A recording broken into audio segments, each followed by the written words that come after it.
Hello friends, मैं रंजीत सिंह आज़ाद। मेरे channel study point में आप सभी का स्वागत है। आज हम राइबोसोम पे चर्चा करेंगे। इसके अगले वीडियो पर मैंने अंतःपृथ्वी का एंडोप्लाज्मिक रेटिकुलम पर चर्चा की थी। अंतःपृथ्वी में आज हम राइबोसोम के बारे में चर्चा करेंगे।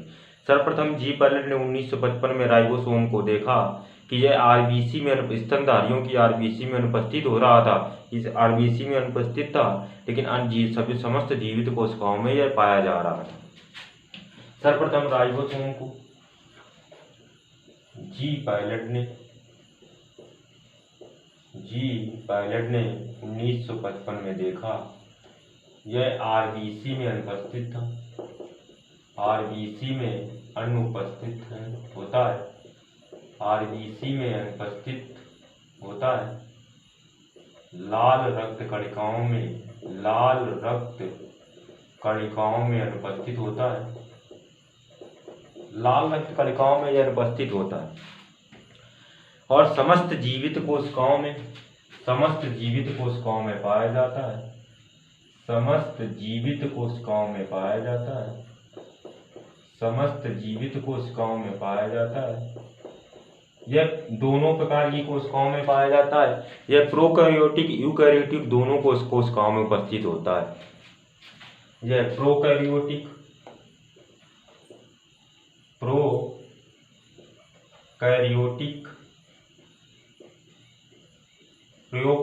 कोशिकाओं एवं eukaryotic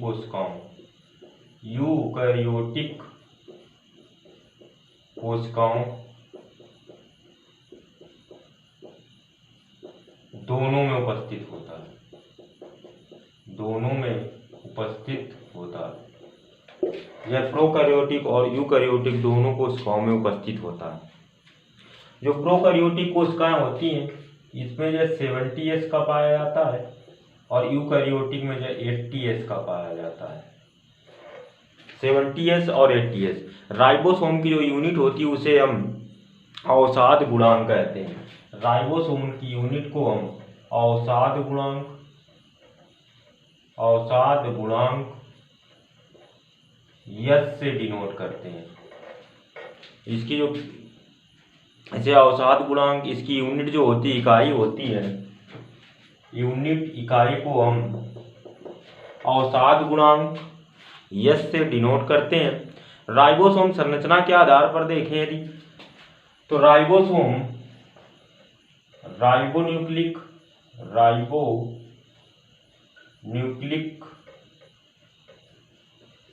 RNA, ribosome ribonucleic RNA एवं प्रोटीन का बना होता है।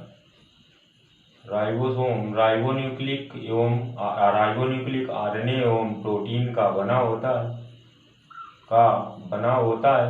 इसीलिए इसे राइबोन्यूक्लियोप्रोटीन भी कहते हैं। राइबोन्यूक्लियोप्रोटीन भी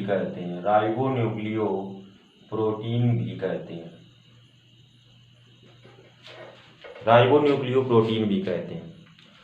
यह संरचना में डमरू के आकार का अथवा गोल होता है। डमरू के आकार का होगा या गोलाकार होता है। इसका व्यास 150 से लगाकर के 250 एंगस्ट्रॉम तक होता है। इसका व्यास 150 से लगाकर के 250 एंगस्ट्रॉम तक होता है। जब देखा गया अवसाद गुणांक, जब देखा गया राइबोसोम को, तो राइबोसोम आरबीसी में नहीं पाया जा रहा था, लेकिन कोशिका द्रव में उपस्थित होता है। यह कोशिका द्रव में पाया जाता है। माइटोकॉन्ड्रिया में उपस्थित होता है।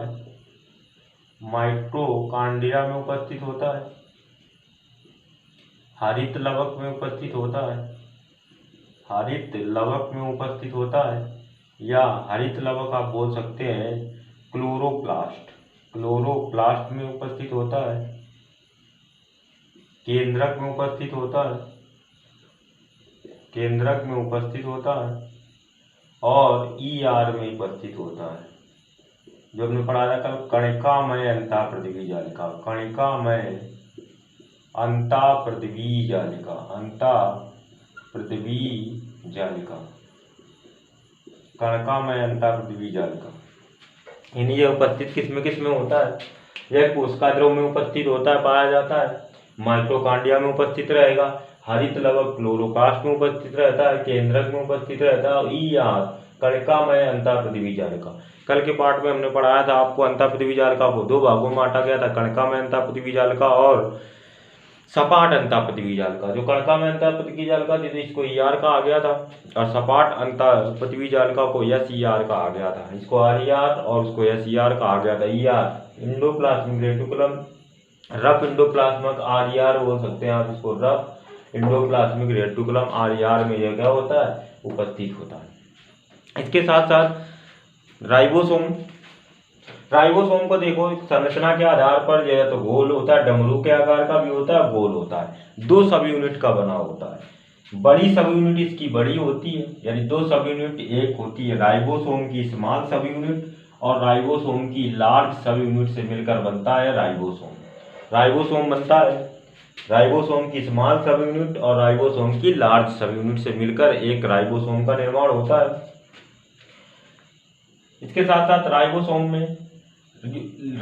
2 सब यूनिट से मिलकर बनता है। जो स्मॉल सब यूनिट होती है ये इसको 70s कहते हैं, 70s होती है, और जो लार्ज वाली को 80s कहा जाता है। यस को हम अवसाद गुणांक से डिनोट करते हैं, अवसाद गुणांक से डिनोट करते हैं।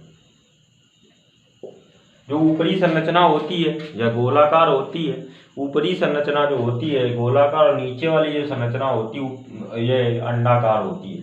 ऊपरी जो संरचना होती है राइबोसोम लार्ज सब यूनिट को कुल 3 भागों में बांटा जाता है। एक तो होता है इनका पी साइट, और दूसरा ए साइट, और चौथा होता है इनका ई साइट। जो पी साइट होता है इनका राइबोसोम का, जो पी साइट कहलाता है, पी साइट का कार्य होता है एमिनो एसिड और टीआरएनए का जमा स्थल होता है। यानी यहाँ पर क्या होता है, पी साइट में क्या होता है, एमिनो एसिड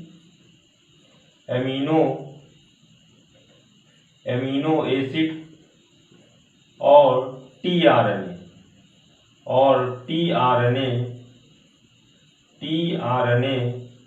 जमा एकत्र होते हैं। पी साइड में एमिनो एसिड और टीआरएनए एकत्र होते हैं। दूसरी साइड को ए साइड कहा जाता है। ए साइड में ग्रोविंग ऑफ द पॉलीपेप्टाइड, यानी यहाँ पर क्या होता है, जो पेप्टाइड होते हैं, पेप्टाइड का दीर्घीकरण होता है। पेप्टाइड का क्या होता है, दीर्घीकरण होता है। जो ई साइड होती है, तीसरी साइड को हम कहते हैं ई साइड।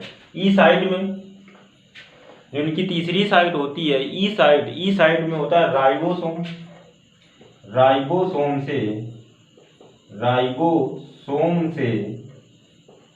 राइबोसोम से टीआरएनए बाहर निकलता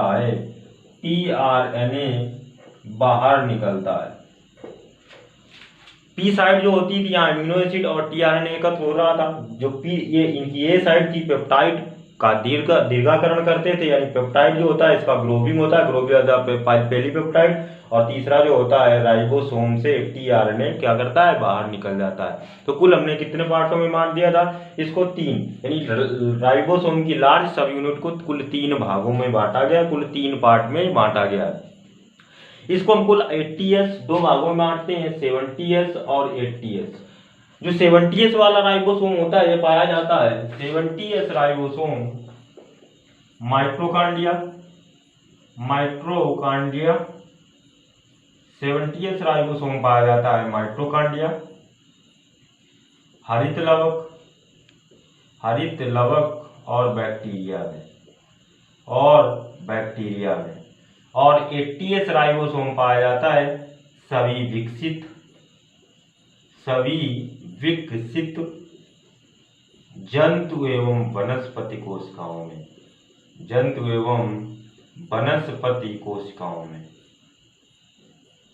सभी जंतु एवं वनस्पति कोशिकाओं में। यानी जो इसका 70s का अवसाद गुणांक होता है जो माइटोकॉन्ड्रिया बैक्टीरिया में पाया जाता है, और जो 80s का अवसाद गुणांक होता है 80s अवसाद गुणांक सभी विकसित जंतु एवं वनस्पति कोशिकाओं में पाया जाता है। ये इसका निर्माण जो होता है 30s की स्मॉल यूनिट, 30s की स्मॉल सब यूनिट, और 50s की 50s लार्ज सब यूनिट मिलकर के बनाती है 70s को। और इसमें 80s जो होता है 60s की 40s की स्मॉल सब यूनिट, 40s की स्मॉल सब यूनिट और 60s की लार्ज सब यूनिट मिलकर बनाती हैं जंतु एवं विकसित कोशिकाओं यानी 80s सब यूनिट को, 80s सब यूनिट का निर्माण करती हैं। जो माइटोकॉन्ड्रिया हरितलवक बैक्टीरिया में पाया जाता है 30s का स्मॉल सब यूनिट और 50s का लार्ज सब यूनिट मिलकर बनाता है 70s सब यूनिट को बनाता है। और सभी विकसित वाली जो होती है 40 और 60 का मिलाकर के सब निर्माण करती है, 80s सब यूनिट का निर्माण करती हैं। कई बार क्या होता है, कई प्रकार की कोशिकाएं, कई प्रकार के राइबोसोम मिल जाते हैं। कई प्रकार प्रोटीन संश्लेषण के समय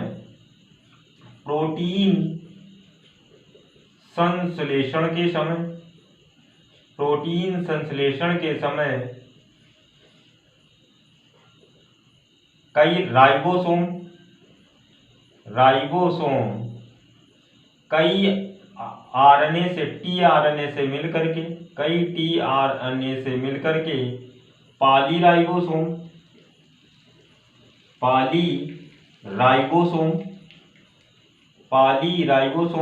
एवं या पॉलीसोम का निर्माण करती है,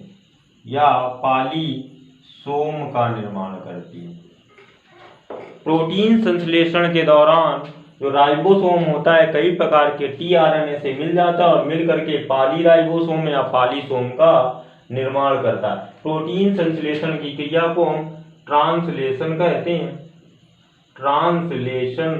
हैं या अनुवादन कहते हैं। प्रोटीन संश्लेषण की क्रिया को हम ट्रांसलेशन या अनुवादन कहते हैं। अब इस प्रोटीन संश्लेषण की क्रिया होने के कारण राइबोसोम को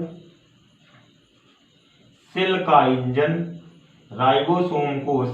इंजन या प्रोटीन की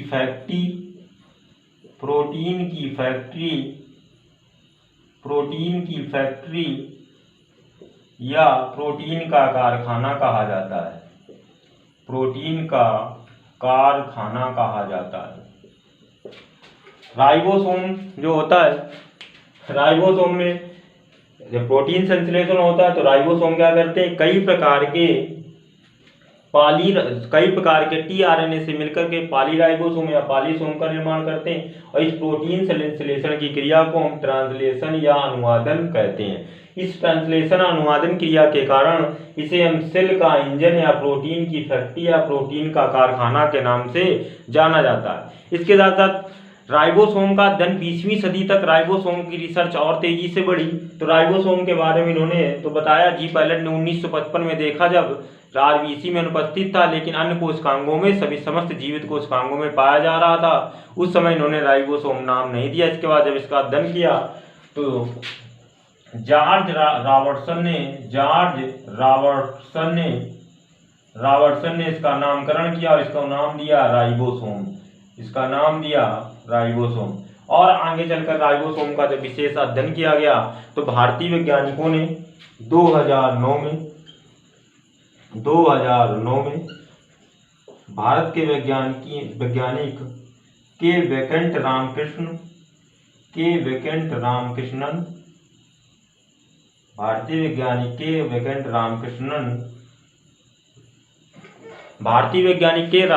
रामकृष्णन ने राइबोसोम का उत्कृष्ट अध्ययन किया, यानी राइबोसोम का उत्कृष्ट अध्ययन किया।